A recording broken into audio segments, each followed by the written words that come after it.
Halo, teman-teman. Selamat datang kembali di Layar 16.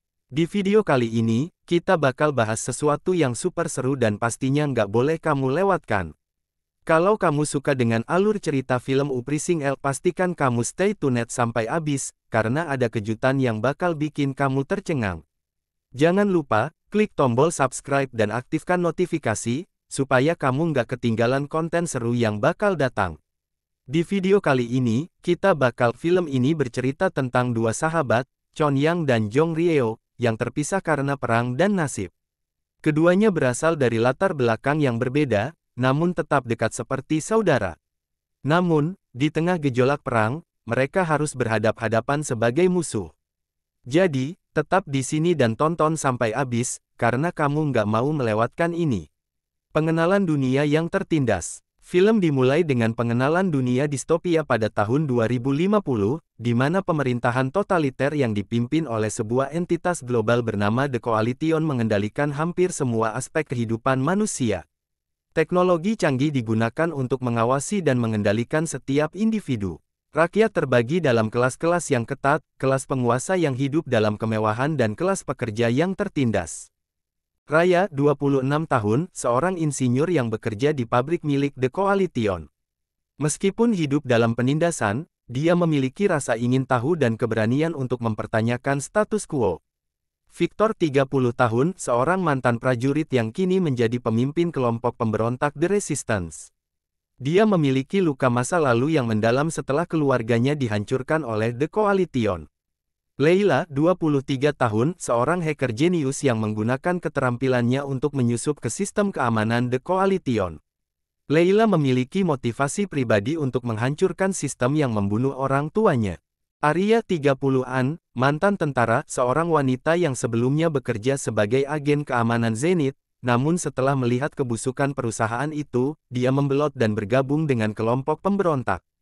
Ryan, 40-an, mantan ilmuwan, seorang ilmuwan jenius yang pernah bekerja di Aurum Technologies, yang kini berusaha mengungkap konspirasi besar di balik kontrol perusahaan-perusahaan ini. Damar, 20-an, hacker jenius, seorang pemuda cerdas yang memiliki kemampuan luar biasa dalam meretas sistem keamanan perusahaan-perusahaan besar. Arya melarikan diri dari Zenith setelah menyaksikan eksekusi brutal terhadap rekan-rekannya yang mencoba mengungkapkan kebenaran tentang teknologi pengendali pikiran yang digunakan oleh perusahaan untuk menundukkan rakyat.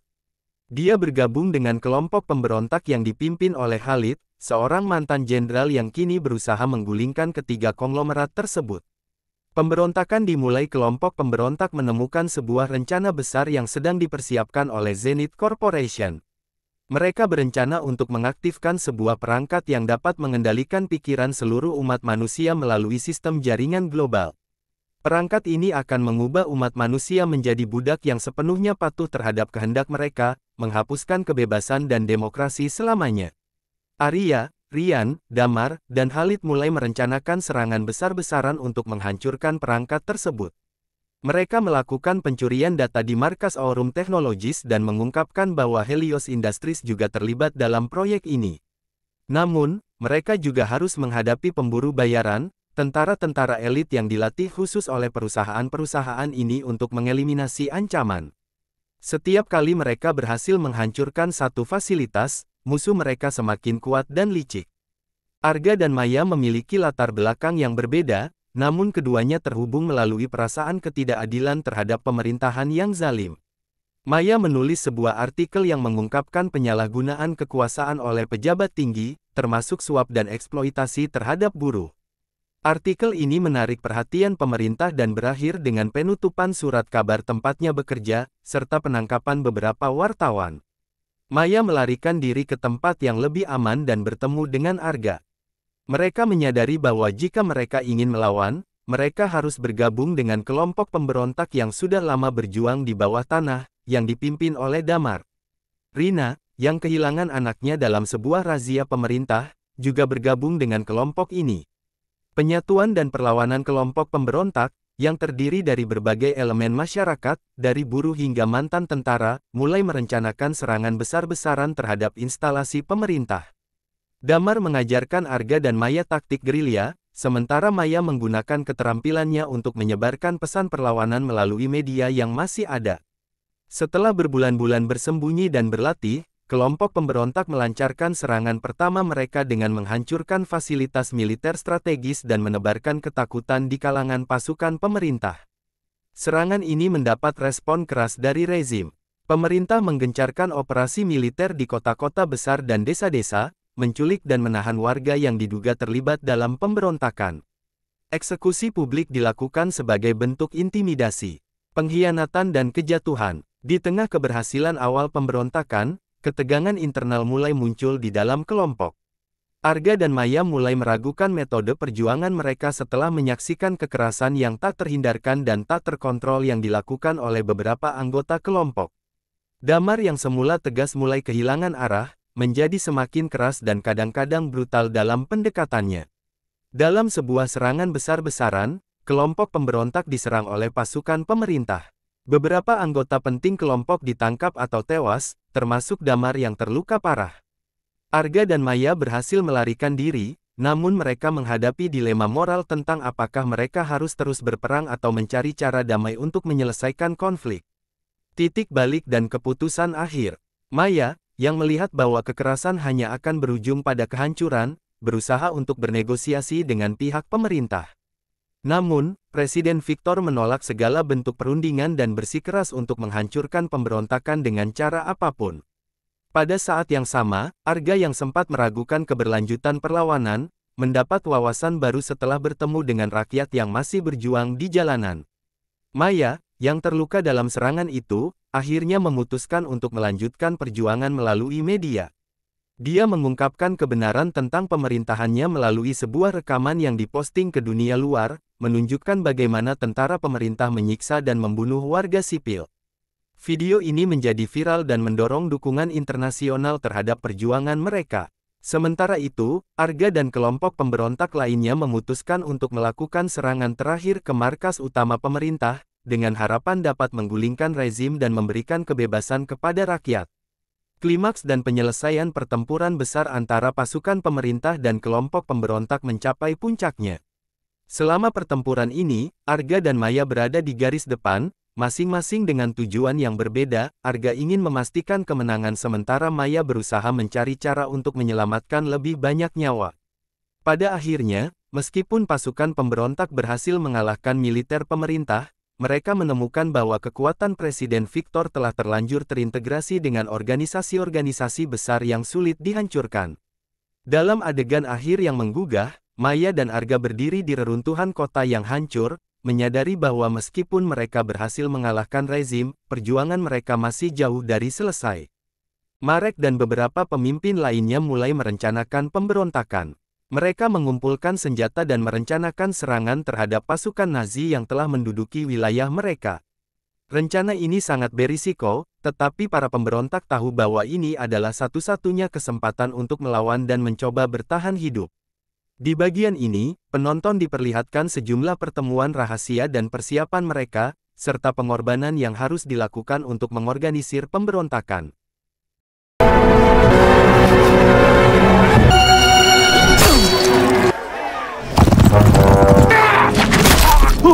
Pemberontakan dimulai dengan serangan mendadak terhadap pasukan Nazi.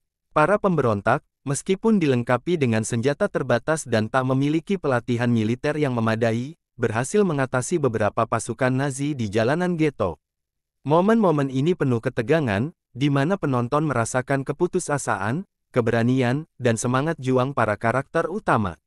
Sementara itu, Nazi mulai merespons dengan lebih keras, menurunkan kekuatan militer yang lebih besar untuk menghancurkan pemberontakan.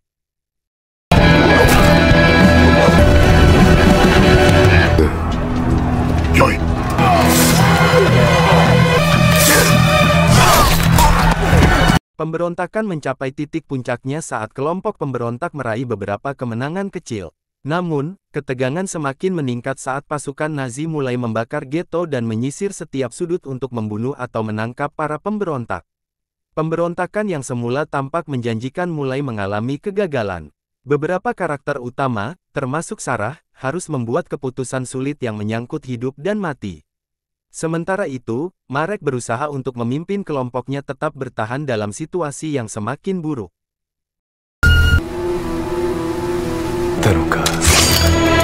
이놈 실력도 쓸만은 하다. 주먹밥 남은 거 있으면 좀 더. Di dalam markas utama Sintetek, Alia menghadapi Victor, yang ternyata telah memiliki rencana tersembunyi untuk membangun sebuah sistem baru yang lebih kuat setelah Sintetek jatuh. Dia ingin memanfaatkan keruntuhan perusahaan untuk menciptakan kediktatoran baru yang lebih kuat. Pertarungan dan pengorbanan. Selama pertempuran sengit, Jess bertarung dengan Komander Rax, sementara Alia terlibat dalam pertempuran teknologi melawan Victor.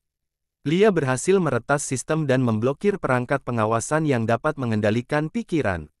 Namun, dalam prosesnya, Victor meledakkan pusat data yang hampir menghancurkan semua informasi dan mematikan semua alat yang mereka gunakan. Jess, terluka parah, memutuskan untuk mengorbankan dirinya demi menghentikan Rax dan memberikan kesempatan bagi kelompoknya untuk mengalahkan Sintetek.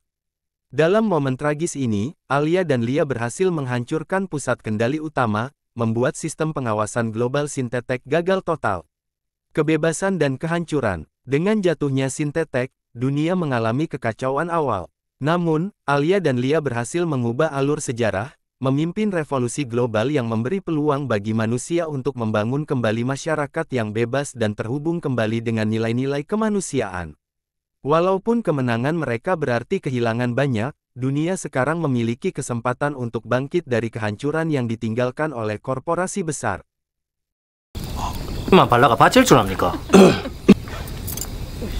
Kelompok perlawanan merencanakan serangan besar, mempersiapkan diri untuk infiltrasi. Mereka menghadapi banyak hambatan, dari serangan pasukan Dominion yang terus mengejar mereka, hingga pengkhianatan dari anggota mereka sendiri yang terpaksa bekerja untuk Dominion demi keselamatan keluarga mereka. Sementara itu, Jess bekerja keras untuk meretas sistem komunikasi Dominion agar mereka bisa mengetahui pergerakan musuh. Eva, yang semakin terampil dalam pertempuran, mulai merasakan konflik batin antara rasa ingin balas dendam dan keinginan untuk memberi harapan bagi masa depan yang lebih baik. Sementara Max, yang dulunya seorang ilmuwan, menjadi lebih keras dan fokus pada misinya, meskipun ia menyadari bahwa beberapa langkah yang mereka ambil bisa menyebabkan kerusakan tak terbayangkan. Saat mereka semakin mendekati tujuan mereka menemukan bahwa Dominion sedang merencanakan sebuah proyek besar, Project Rebirth, yang bertujuan untuk mengubah seluruh umat manusia menjadi pasukan cyborg yang sepenuhnya terkendali. Ini memberi tekanan ekstra pada kelompok perlawanan, karena kegagalan misi ini berarti hilangnya kebebasan terakhir bagi umat manusia. Eva dan Max menghadapi dilema moral ketika mereka mengetahui bahwa untuk menghancurkan pusat kendali Dominion, mereka harus mengorbankan sebagian besar anggota mereka. Sementara Max semakin terobsesi dengan kehancuran Dominion, Eva mulai meragukan harga dari pengorbanan itu. Konflik antara keduanya mencapai puncaknya ketika Max mengusulkan strategi yang sangat berisiko, yang bisa mengorbankan nyawa lebih banyak orang. Kelompok perlawanan melancarkan serangan terakhir mereka terhadap stasiun luar angkasa Dominion. Ada pertarungan sengit di atmosfer bumi dan luar angkasa. Sementara pasukan perlawanan berjuang dengan segala cara, Jess berhasil meretas sistem pertahanan Dominion, memberi mereka kesempatan untuk mencapai pusat kendali.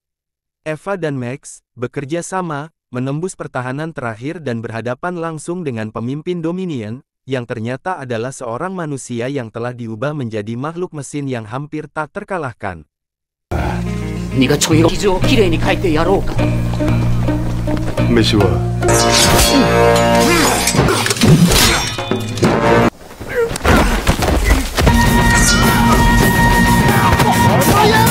Konflik meningkat. Di sebuah kota yang hancur oleh perang, dua pemimpin yang sangat dihormati, Kai, seorang pemimpin pemberontak dari koloni, Tunggal, dan Rhea, pemimpin militer dari koloni, Sentinel, bersiap menghadapi duel yang telah lama dipersiapkan. Masing-masing koloni mengklaim bahwa merekalah yang paling berhak menguasai wilayah yang kaya sumber daya di sekitar kota itu. Kai percaya bahwa kemenangan dalam duel ini akan membawa kebebasan dan kedaulatan bagi rakyatnya, sementara Rhea melihatnya sebagai langkah terakhir untuk mempertahankan ketertiban dan mengontrol sisa-sisa peradaban yang masih ada. Duel dimulai di tengah arena terbuka yang penuh dengan puing-puing bangunan, para pendukung kedua belah pihak berkumpul di sekitar, berteriak dan bersorak, memberi tekanan pada masing-masing petarung. Kai dan Rhea berdiri berhadapan, masing-masing dengan ekspresi tegas dan ketegangan di wajah mereka. Duel dimulai dengan perlahan, keduanya saling mengukur kekuatan dan strategi. Kai, seorang pejuang terlatih yang mengandalkan kelincahan dan kecepatan, bergerak dengan gesit, menggunakan senjata ringan dan teknik bertarung tangan kosong. Sementara Rhea, lebih besar dan lebih berotot, menggunakan pedang berat dan perlengkapan tempur yang mengesankan. Dalam pertarungan ini, fisik dan mental keduanya diuji seiring berjalannya waktu. 제 이 종류의 표징이다. Ketegangan meningkat seiring duel berlanjut, kedua petarung mulai menyadari bahwa mereka tidak hanya bertarung untuk kemenangan pribadi, tetapi juga untuk nasib banyak orang. Di tengah pertarungan sengit ini, ada kilasan kenangan dari masa lalu mereka, Kai yang dulu hanya seorang anak biasa yang kehilangan keluarganya akibat serangan tentara, sentinel, dan Rhea yang terpaksa memilih antara menghormati aturan ketat dalam koloni atau melakukan apa yang menurutnya benar untuk rakyatnya. Saat keduanya bertarung lebih intens, ketegangan meningkat. Rhea hampir berhasil memukul Kai, namun dengan kecerdikan dan keberanian, Kai berhasil menghindar, dan malah membalikkan keadaan. Teriakan dan sorakan dari kedua pihak saling bersahutan, menciptakan atmosfer yang sangat mencekam. Titik balik pada saat kritis, Rhea berhasil menghentikan serangannya, memberikan Kai kesempatan untuk mendekat. Di detik terakhir, Kai membisikkan sesuatu kepada Rhea yang membuatnya terhenti. Ternyata, ada kebohongan besar di balik perseteruan ini. Rhea mengetahui bahwa pemimpin koloninya, yang selama ini dia percayai, ternyata telah bersekutu dengan kekuatan yang jauh lebih jahat untuk memperluas kekuasaan mereka. Ini adalah kenyataan yang sangat mengejutkan dan membuatnya ragu akan perannya dalam perang ini. Keputusan tak terduga ketika duel hampir mencapai puncaknya, Rhea dan Kai secara bersamaan memutuskan untuk menghentikan pertarungan mereka. Rhea, dengan wajah penuh keraguan, melemparkan pedangnya ke tanah. Dia mengungkapkan kebenaran tentang pengkhianatan yang terjadi di belakang layar, dan akhirnya mengajak Kai untuk bersatu melawan ancaman yang lebih besar, sebuah kekuatan yang akan menghancurkan seluruh dunia mereka jika tidak dihentikan. Kai, yang awalnya sangat membenci Rhea, terkejut, namun ia sadar bahwa ini adalah kesempatan untuk menyatukan rakyat mereka. Keputusan mereka untuk menghentikan pertempuran dan bergabung menjadi titik balik, mengarah pada pemberontakan yang lebih besar yang melibatkan kedua koloni.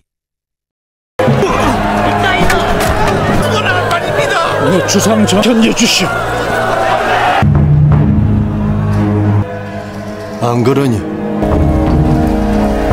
됐다니. 황당한 분단과 무기한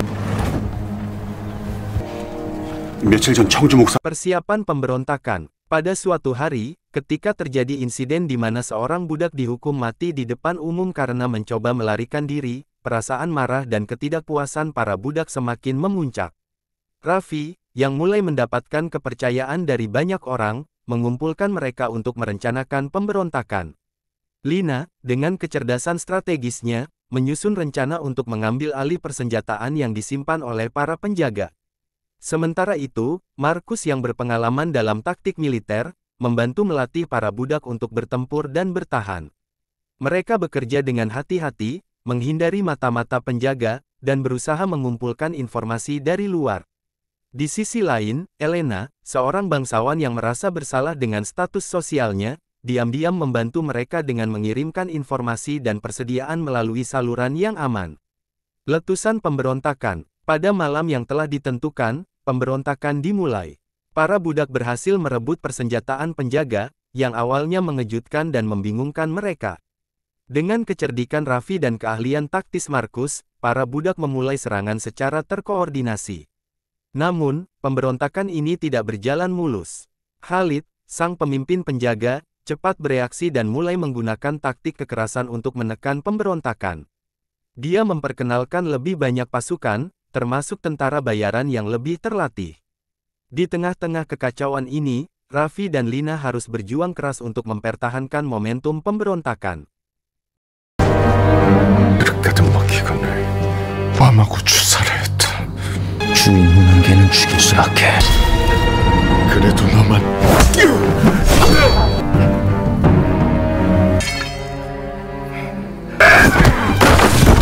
싸웠던 내가 남바 없다. 과연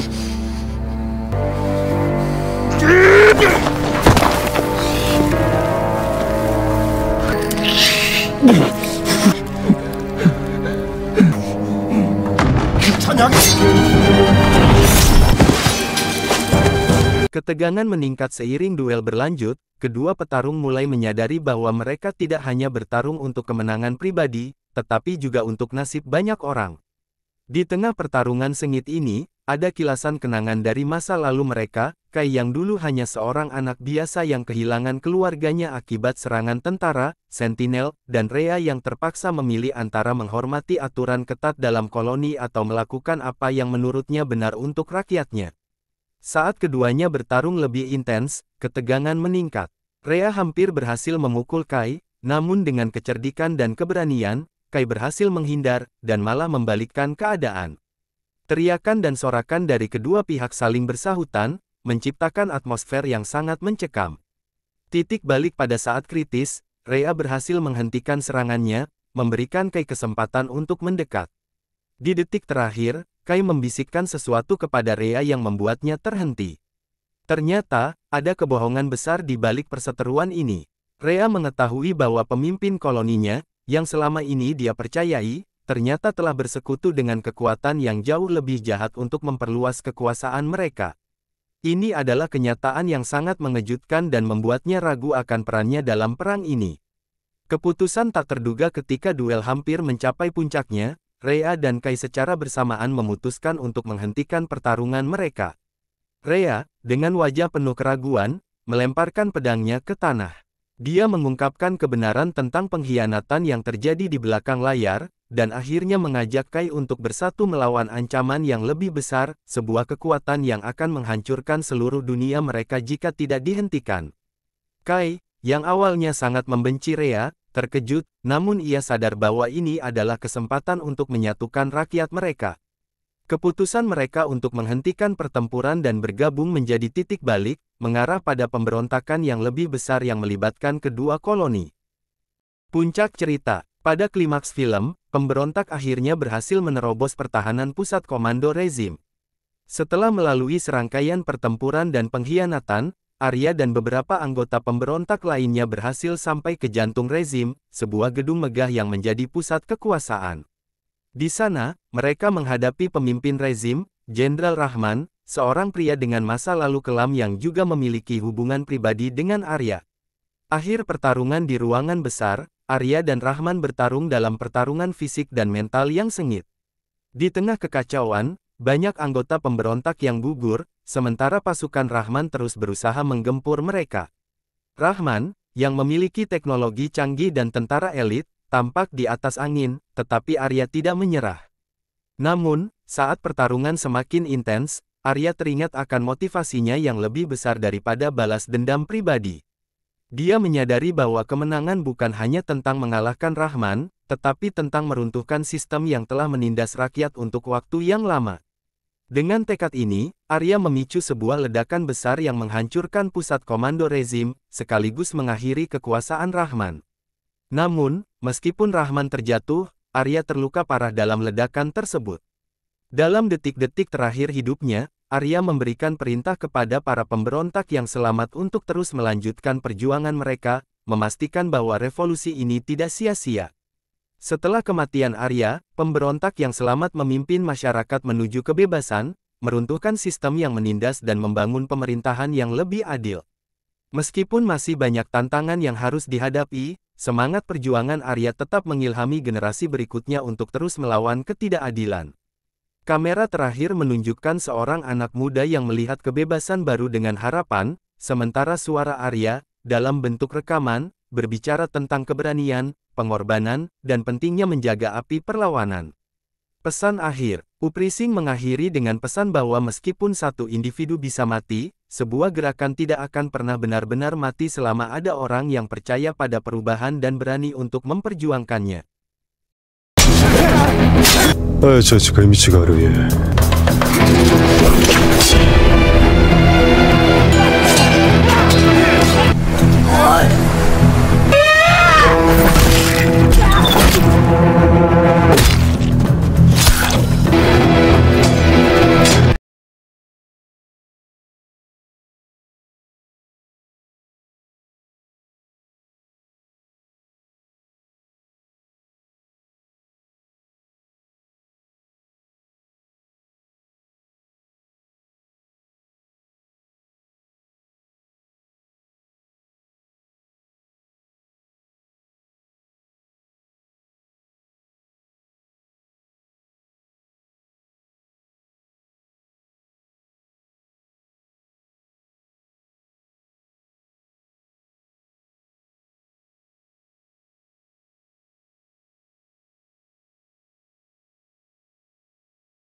Terima kasih sudah menonton review film kali ini.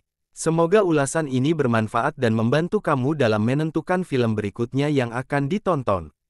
Jangan lupa untuk like, komen, dan subscribe jika kamu ingin terus mendapatkan update dari kami. Kalau ada pendapat atau rekomendasi film lainnya, tulis di kolom komentar ya. Sampai jumpa di video selanjutnya, tetap nonton dan tetap cinta film.